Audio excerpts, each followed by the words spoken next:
Student learner YouTube চ্যানেলে তোমাদের সকলকে স্বাগত জানাই। আজ আমাদের আলোচ্য বিষয় চতুর্থ শ্রেণীর পরিবেশ ও বিজ্ঞান বিষয়ের থার্ড সামারিভ এক্সাম অর্থাৎ তৃতীয় পর্যায়ক্রমিক মূল্যায়নের একটা উত্তর সহ নমুনা প্রশ্নপত্র নিয়ে। ফুল মার্কস তোমাদের থাকবে 50, সময় থাকবে 1 ঘন্টা 30 মিনিট। প্রশ্নপত্রটা তোমাদের সেট নাম্বার 5। সরাসরি স্ক্রিনে তোমরা উত্তর সহ নমুনা প্রশ্নপত্রটা দেখতে পাচ্ছ। 1. সঠিক উত্তরটি বেছে নাও। 1 × 7 = 7। ক. হিমালয় পর্বত আমাদের দেশের দক্ষিণ, উত্তর না পূর্ব পাশে অবস্থিত? সঠিক উত্তর হবে উত্তর। খ. টিপু সুলতান মসজিদ চেন্নাই, মুম্বাই না কলকাতায় অবস্থিত? সঠিক উত্তর হবে কলকাতায়। গ. নোংরা জিনিস সবসময় রাস্তা, বাড়ি না ডাস্টবিনে ফেলতে হবে? সঠিক উত্তর হবে ডাস্টবিনে। ঘ. পশ্চিমবঙ্গের কলকাতা, দার্জিলিং না দীঘায় সস্তায় কাজু বাদাম পাওয়া যায়? সঠিক উত্তর হবে দীঘায়। ইঙ. প্রথম অস্ত্র তৈরি করা হয়েছিল ইস্পাত, পাথর না লোহা ব্যবহার করে? সঠিক উত্তর হবে পাথর। চ. রেশম শিল্প বিখ্যাত পুরুলিয়ায়, মুর্শিদাবাদে না কলকাতায়? সঠিক উত্তর হবে মুর্শিদাবাদে। ছ. কোনটি গৃহপালিত প্রাণী? বাঘ, ছাগল না সিংহ? সঠিক উত্তর হবে ছাগল। 2. শূন্যস্থান পূরণ করো। 1 × 7 = 7। ক. ড্যাশ মানুষের প্রথম গৃহপালিত প্রাণী? এখানে শূন্যস্থানে বসবে কুকুর। খ. ড্যাশ মানুষের ব্যবহৃত প্রথম ধাতু? এখানে শূন্যস্থানে বসবে তামা। গ. চাঁদমালা টোপর তৈরি হয় ড্যাশ দিয়ে? এখানে শূন্যস্থানে বসবে শোলা। ঘ. ড্যাশ পশ্চিমবঙ্গে প্রকৃত ইঞ্জিন তৈরির কারখানার জন্য বিখ্যাত? এখানে শূন্যস্থানে বসবে চিত্তরঞ্জনে। ইঙ. মাছের সংরক্ষণ ভালো হয় যদি ড্যাশ এবং হলুদ প্রয়োগ করা হয়? এখানে শূন্যস্থানে বসবে নুন। চ. ড্যাশ মুখোশ নিয়ে নাচ হয়? এখানে শূন্যস্থানে বসবে ছৌ নাচ। ছ. আমরা শ্বাস নিই ড্যাশ গ্যাস দ্বারা? এখানে শূন্যস্থানে বসবে অক্সিজেন। 3. নিচের কোনটি সত্য ও কোনটি মিথ্যা লেখো। 1 × 7 = 7। ক. রাসায়নিক সার প্রয়োগ জমি ও পুকুরের জন্য ক্ষতিকর? এটি হবে সত্য। খ. সমতল এলাকায় কৃষিকাজ দেখা যায়? এটি হবে সত্য। গ. কাঠের চাকা শক্তিশালী করতে সোনার বের ব্যবহার করা হয়? এটি হবে মিথ্যা। ঘ. হিমালয় পর্বত আমাদের দেশের পশ্চিমাংশে অবস্থিত? এটি হবে মিথ্যা। ইঙ. দুটি চকমকি পাথর ঘষলে আগুনের স্ফুলিঙ্গ তৈরি হয়? এটি হবে সত্য।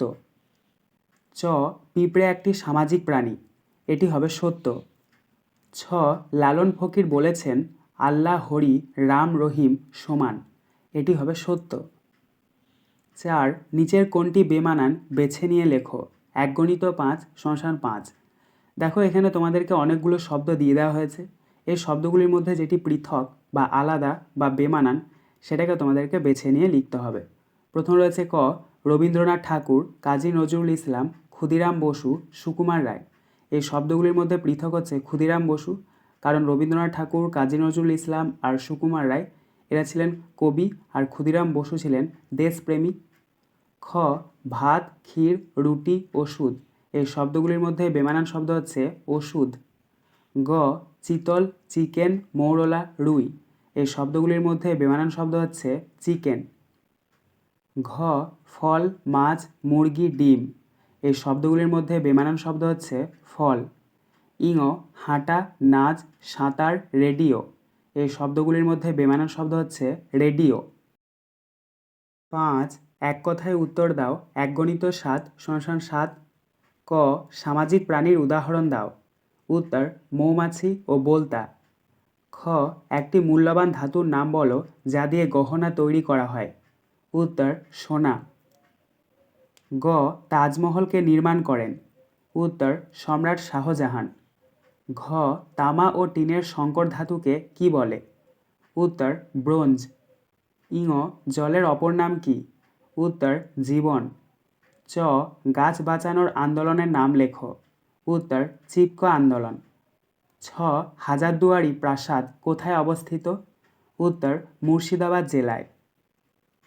6 নিচের ক স্তম্ভের সঙ্গে খ স্তম্ভ মেলাও 1 × 7 = 7। দেখো এখানে তোমাদেরকে ক স্তম্ভের সাথে খ স্তম্ভ মিল করাতে হবে।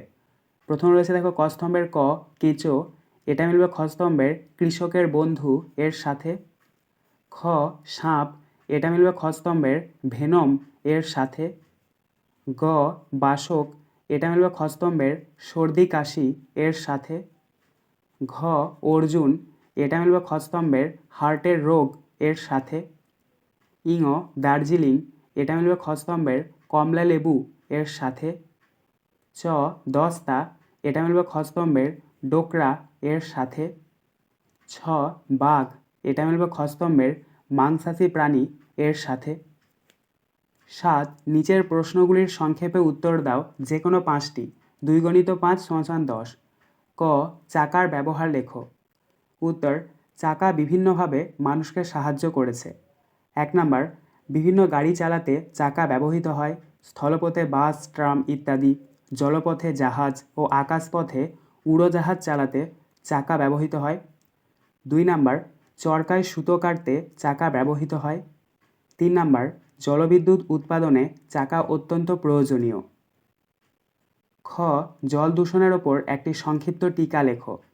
উত্তর, জলে বিভিন্ন অবাঞ্ছিত পদার্থ যেমন বিভিন্ন রাসায়নিক ও জৈব পদার্থ মেশার ফলে যখন জলের স্বাভাবিক গুণগত হ্রাস পায় এবং মানুষ ও অন্যান্য প্রাণীর ব্যবহার অযোগ্য হয়ে পড়ে তখন তাকে জল দূষণ বলে। দূষিত জল উদ্ভিদ ও প্রাণী উভয়ের পক্ষেই মারাত্মক ক্ষতিকর। সাধারণত গৃহস্থালির নোংরা জল, কলকারখানার তরল বর্জ্য, সমুদ্রের তেল খনি, কৃষিক্ষেত্রে রাসায়নিক সার ও কীটনাশক প্রভৃতি জল দূষণ ঘটায়। গ আগুনের কয়েকটি ব্যবহার লেখো। উত্তর, আমরা নিম্নলিখিত কাজে আগুন ব্যবহার করি। 1 নাম্বার, খাবার রান্না করতে। 2 নাম্বার, জল গরম করতে। 3 নাম্বার, লৌহ ইস্পাত কারখানায় লোহা গলানোর কাজে। 4 নাম্বার, ইটভাটায় ইট পোড়াতে। ঘ মৌমাছিরা কোথায় মধু সঞ্চয় করে।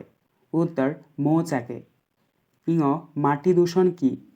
উত্তর, মাটিতে বিভিন্ন অবাঞ্ছিত পদার্থ যেমন কাচের টুকরো, লোহার টুকরো, রাসায়নিক সার ও কীটনাশক মেশার ফলে মাটির গুণগত মান হ্রাস পায় ও মাটি ব্যবহারের অযোগ্য হয়ে পড়ে। একে মাটি দূষণ বলে। চ পশ্চিমবঙ্গের পৌষ মেলা কোথায় বিখ্যাত। উত্তর, বীরভূমের শান্তিনিকেতনে।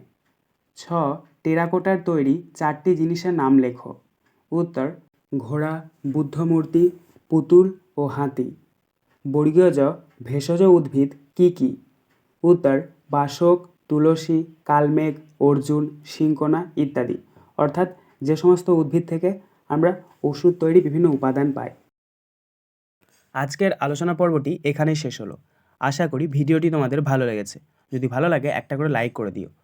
সবশেষে তোমাদের কাছে একটাই অনুরোধ, যারা এখনও পর্যন্ত আমাদের চ্যানেলটিকে সাবস্ক্রাইব করে উঠতে পারোনি তারা চ্যানেলটিকে সাবস্ক্রাইব করে পাশে থাকা নোটিফিকেশন বেলকে অল প্রেস করে নিও এই ধরনের নতুন নতুন ভিডিও পাওয়ার জন্য। ধন্যবাদ।